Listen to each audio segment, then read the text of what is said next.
मैं सोनालिका कुशवाहा मुंशी प्रेमचंद जी की लिखित पुस्तक मानसरोवर भाग 1 की कहानी धोखा का वाचन प्रस्तुत करती हूँ।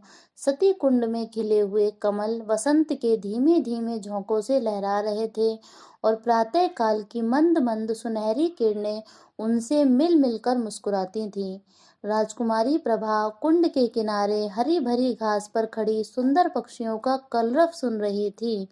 उसका कनक वर्ण तन इन्हीं फूलों की भांति दमक रहा था, मानो प्रभात की साक्षात सौम्य मूर्ति है, जो भगवान अंशुमाली के किरण करों द्वारा निर्मित हुई थी।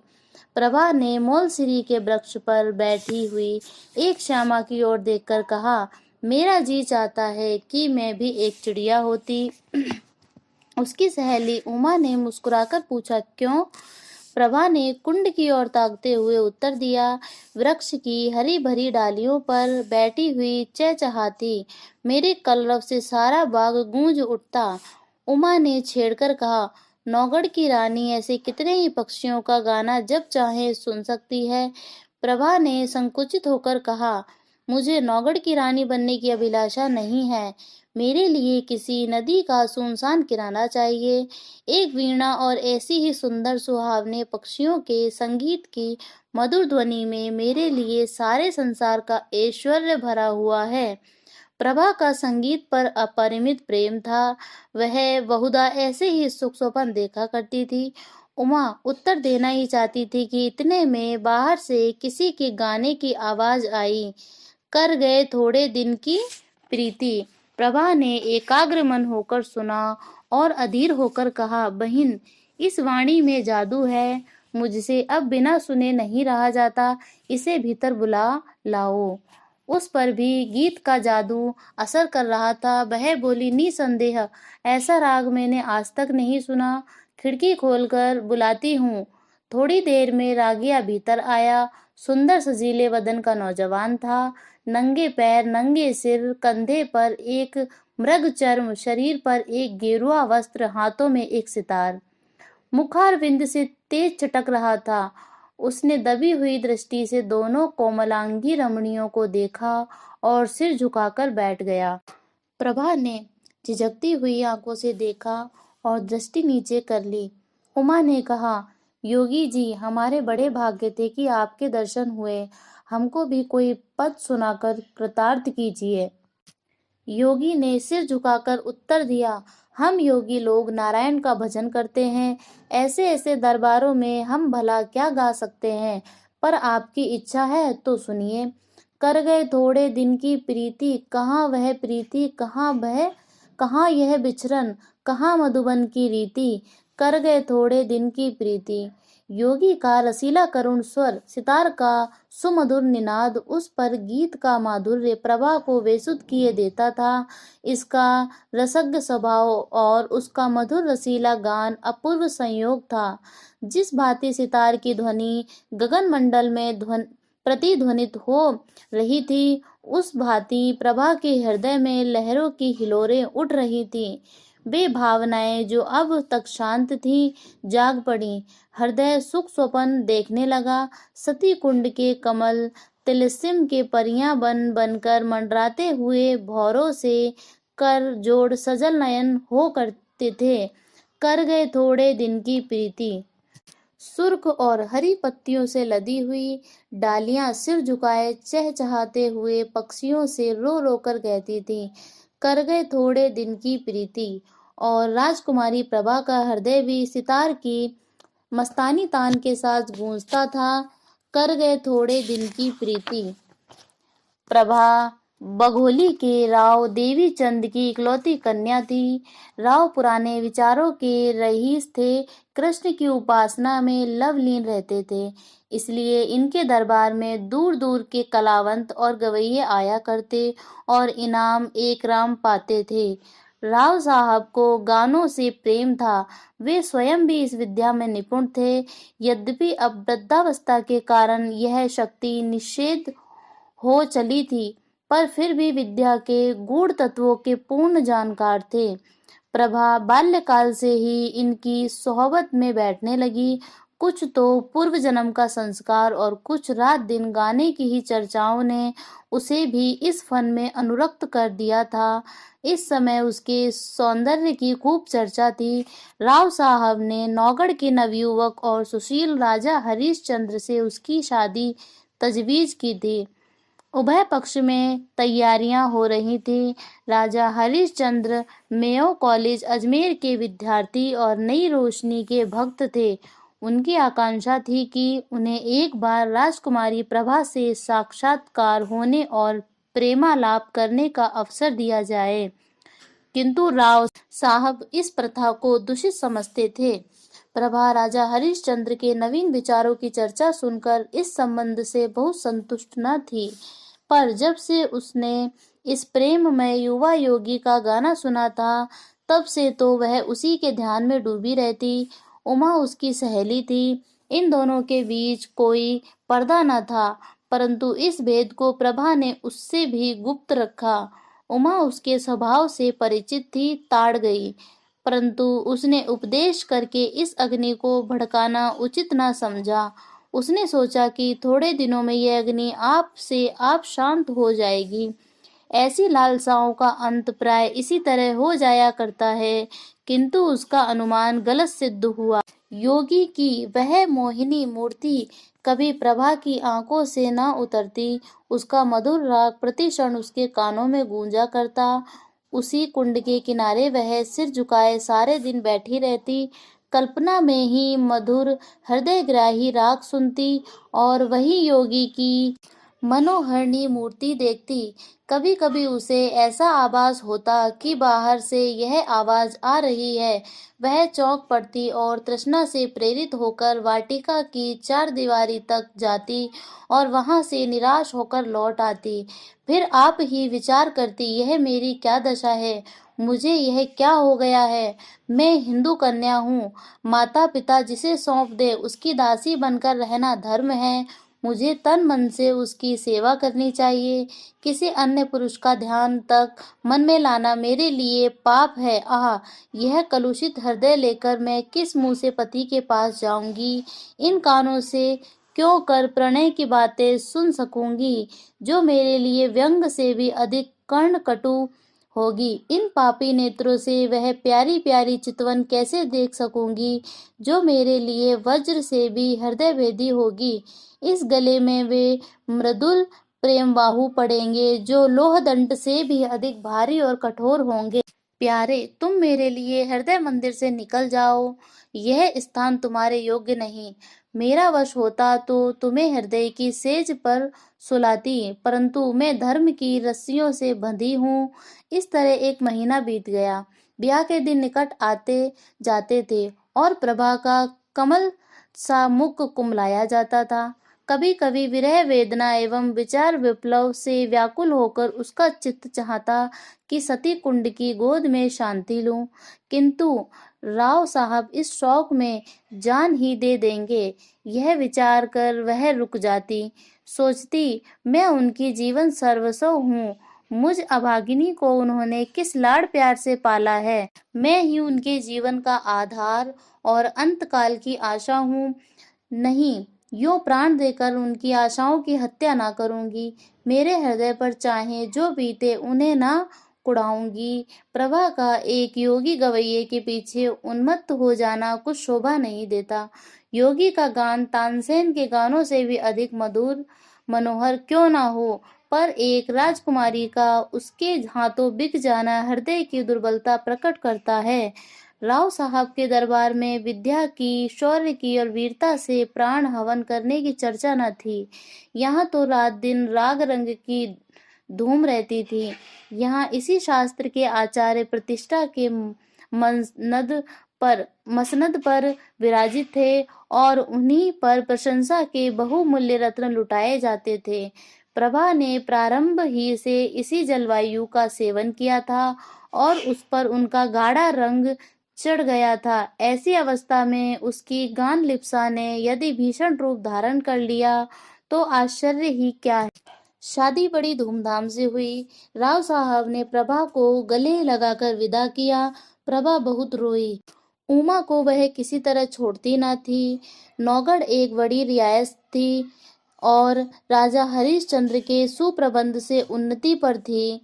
प्रभा की सेवा के लिए दासियों की एक पूरी फौज, उसके रहने के लिए वह आनंद भवन सजाया गया था, जिसके बनाने में शिल्प विशारदों ने अपूर्व कौशल का परिचय दिया।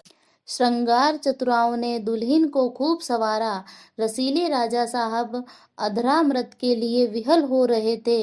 अंतःपुर में गए। प्रभा ने हाथ जोड़कर सिर झुकाकर उनका अभिवादन किया। उसकी आंखों से आंसू की नदी बह रही थी। पति ने प्रेम के मद में मत्त होकर घूंघट हटा दिया। दीपक था पर बुझा हुआ, फूल था पर मुरझाया हुआ। दूसरे दिन से राजा साहब की यह दशा हुई कि भौरे की तरह प्रति क्षण इस पुल पर मंडराया करते। न राजपाट की चिंता थी, न सैर शिकार की परवाह। प्रभा की वाणी रसीला राग थी, उसकी चितवन सुख का सागर और उसका मुख चंद्र आमोद का सुहावना कुंज। बस प्रेम मद में राजा साहब बिल्कुल मतवाले हो गए थे। उन्हें क्या मालूम था कि दूध में मक्खी है। यह असंभव था कि राजा साहब के हृदयहारी और सरस व्यवहार का, जिसमें अनुराग भरा हुआ था, प्रभा पर कोई प्रभाव न पड़ता। प्रेम का प्रकाश अंधेरे हृदय को भी चमका देता है। प्रभा मन में बहुत लज्जित होती। वह अपने को इस निर्बल और विशुद्ध प्रेम के योग न पाती थी। इस पवित्र प्रेम के बदले में उसे अपने कृत्रिम रंगे हुए भाव प्रकट करते हुए मानसिक कष्ट होता था। जब तक राजा साहब उसके साथ रहते, वह उनके गले लता की भांति लिपटी हुई घंटों प्रेम की बातें किया करती।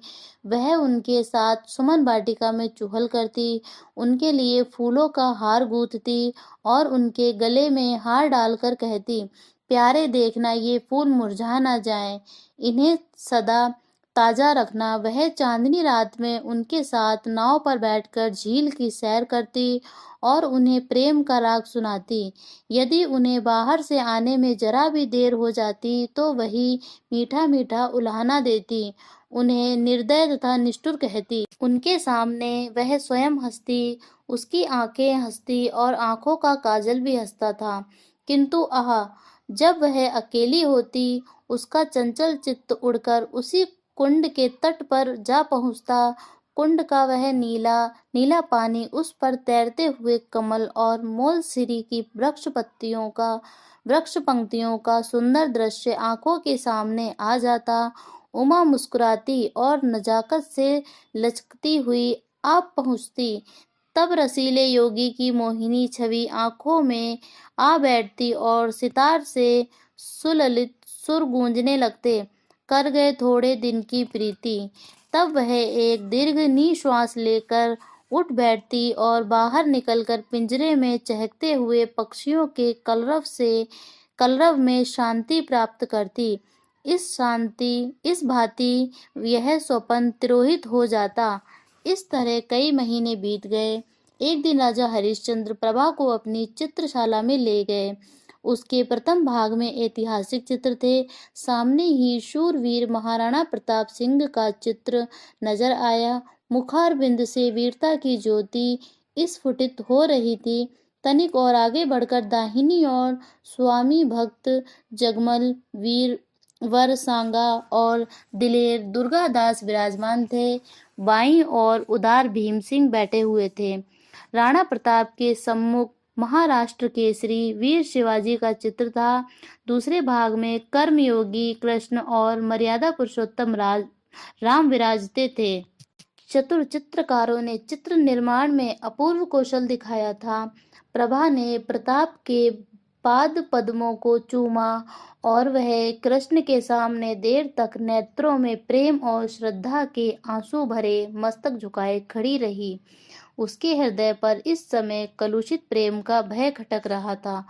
उसे मालूम होता था कि यह उन महापुरुषों के चित्र नहीं, उनकी पवित्र आत्माएं हैं। उन्हीं के चरित्र से भारतवर्ष का इतिहास गौरवान्वित है। वीरता के बहुमूल्य जातीय रत्न, उच्च कोटि के जातीय स्मारक और गगन भेदी जातीय तुमुल ध्वनि है। ऐसी उच्च आत्माओं के सामने खड़े होते उसे संकोच होता था। वह आगे बढ़ी। दूसरा भाग सामने आया। यहाँ ज्ञानमय बुद्ध योग साधना में बैठे हुए दिख पड़े। उनकी दाहिनी ओर शास्त्रज्ञ शंकर थे और दार्शनिक दयानंद। एक दीवार पर गुरु गोविंद अपने देश और जाति पर बलि चढ़ने वाले दोनों बच्चों के साथ विराजमान थे। दूसरी दीवार पर वेदांत की ज्योति फैलाने वाले स्वामी राम तीर्थ और विवेकानंद विराजमान। चित्रकारों की योग्यता एक एक अवयव से टपकती थी। प्रभा ने इनके चरणों पर मस्तक टेका। वह उनके सामने सिर। इसके बाद तीसरा भाग आया। यह प्रतिभाशाली कवियों की सभा थी। सर्वोच्च स्थान पर आदि कवि वाल्मीकि और महर्षि वेदव्यास सुशोभित थे। दाहिनी ओर श्रृंगार रस के अद्वितीय कवि कालिदास थे। बाईं तरफ गंभीर भावों से पूर्ण भवभूति निकट ही भर्तृहरि अपने संतोष श्रम में बैठे हुए थे। दक्षिण की दीवार पर राष्ट्रभाषा हिंदी के कवियों का सम्मेलन था। सहृदय कवि सूर, तेजस्वी तुलसी, सुकवि केशव और रसिक बिहारी यथाक्रम विराजमान थे। सूरदास से प्रभा का अगाध प्रेम था।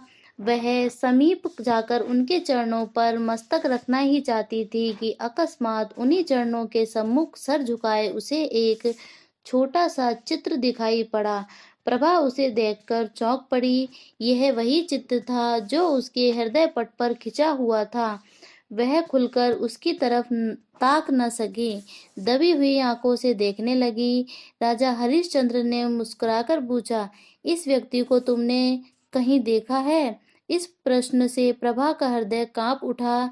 जिस तरह मृग शावक व्याध के सामने व्याकुल होकर इधर उधर देखता है, उसी तरह प्रभा अपनी बड़ी बड़ी आंखों से दीवार की ओर ताकने लगी। क्या उत्तर दूं? इसको कहीं देखा है? उन्होंने यह प्रश्न मुझसे क्यों किया? कहीं ताड़ तो नहीं गए हैं? नारायण, मेरा ताप तुम्हारे हाथ है, क्यों कर इनकार करूं? मुंह पीला हो गया। सिर झुकाकर क्षीण स्वर में बोली, हाँ, ध्यान आता है कि कहीं देखा है। हरिश्चंद्र ने कहा, कहाँ देखा है? प्रभा के सिर में चक्कर सा आने लगा। बोली, शायद एक बार यह गाना हुआ मेरी वाटिका के सामने जा रहा था, उमा ने बुलाकर उसका गाना सुना था। हरिश्चंद्र ने पूछा, कैसा गाना था? प्रभा के होश उड़े हुए थे। सोचती थी, राजा के इन सवालों में जरूर कोई बात है। देखूं लाज रहती है या नहीं। बोली, उसका गाना ऐसा बुरा न था। हरिश्चंद्र ने मुस्कुराकर कहा, क्या गाता था? प्रभा ने सोचा, इन प्रश्न का उत्तर दे दूं तो बाकी क्या रहता है। उसे विश्वास हो गया कि आज कुशल नहीं है। वह छत की ओर निरखती हुई बोली, सूरदास का कोई पद था। हरिश्चंद्र ने कहा, यह तो नहीं, कर गए थोड़े दिन की प्रीति। प्रभा की आंखों के सामने अंधेरा छा गया। सिर घूमने लगा। वह खड़ी न रह सकी, बैठ गई और हताश होकर बोली, हाँ, यह पद था। फिर उसने कलेजा मजबूत करके पूछा, आपको कैसे मालूम हुआ? हरिश्चंद्र बोले, यह वह योगी मेरे यहाँ अक्सर आया जाया करता है। मुझे भी उसका गाना पसंद है। उसी ने मुझे यह हाल बताया था। किंतु वह तो कहता था कि राजकुमारी ने मेरे गानों को बहुत पसंद किया और पुनः आने के लिए आदेश किया। प्रभा को अब सच्चा क्रोध दिखाने का अवसर मिल गया। वह बिगड़कर बोली, यह बिल्कुल झूठ है, मैंने उससे कुछ नहीं कहा। हरिश्चंद्र बोले, यह तो मैं पहले ही समझ गया था कि उन महाशय की चालाकी है। डींग मारना गवैये की आदत है, परंतु इसमें तो तुम्हें इनकार नहीं किया कि उसका गाना बुरा न था। प्रभा बोली, ना, अच्छी चीज को बुरा कौन कहेगा? हरिश्चंद्र ने पूछा, फिर सुनना चाहूं तो उसे बुलाऊं? सिर के बल दौड़ा आएगा। क्या उनके दर्शन फिर होंगे? इस आशा से प्रभा का मुखमंडल विकसित हो गया। परंतु इन कई महीनों की लगातार कोशिश से जिस बात को बुलाने में वह किंचित सफल हो चुकी थी, उसके फिर नवीन हो जाने का भय हुआ। बोली, इस समय गाना सुनने को मेरा जी नहीं चाहता। राजा ने कहा, यह मैं न मानूंगा कि तुम और गाना नहीं सुनना चाहती। मैं उसे अभी बुलाए लाता हूँ। यह कहकर राजा हरिश्चंद्र तीर के तरह कमरे से बाहर निकल गए। प्रभा उन्हें रोक न सकी। वह बड़ी चिंता में डूबी खड़ी थी। हृदय में खुशी और रंज की लहरें बारी बारी से उठती थी। मुश्किल से 10 मिनट बीते होंगे कि उसे सितार के मस्ताने सुर के साथ योगी की रसीली तान सुनाई दी। कर गए थोड़े दिन की प्रीति। वह हृदयग्राही राग था, वही हृदय भेदी प्रभाव, वही मनोहरता और वही सब कुछ जो मन को मोह लेता है। एक क्षण में योगी की मोहिनी मूर्ति दिखाई दी। वही मस्तानापन, वही मतवाले नेत्र, वही नयनाभिराम देवताओं का सा स्वरूप। मुखमंडल पर मंद मंद मुस्कान थी। प्रभा ने उसकी तरफ सहमी हुई आंखों से देखा। एकाएक उसका हृदय उछल पड़ा। उसकी आंखों के आगे से एक पर्दा हट गया। प्रेम विहल हो आंखों में आंसू भरे वह अपने पति के चरणारविंदों पर गिर पड़ी और गदगद कंठ से बोली, प्यारे प्रिय राजा हरिश्चंद्र को आज सच्ची विजय प्राप्त हुई। उन्होंने प्रभा को उठाकर छाती से लगा लिया। दोनों आज एक प्राण हो गए। राजा हरिश्चंद्र ने कहा, जानती हो मैंने यह स्वांग क्यों रचा था? गाने का मुझे सदा से व्यसन है और सुना है तुम्हें भी इसका शौक है। तुम्हें अपना हृदय भेंट करने से प्रथम एक बार तुम्हारा दर्शन करना आवश्यक प्रतीत हुआ और उसके लिए सबसे सुगम उपाय यही सूझ पड़ा। प्रभा ने अनुराग से देखकर कहा, योगी बनकर तुमने पा लिया वह राजा रहकर कदापि न पा सकते। अब तुम मेरे पति हो और प्रियतम भी हो, पर तुमने मुझे बड़ा धोखा दिया और मेरी आत्मा को कलंकित किया। इसका उत्तरदाता कौन रहे?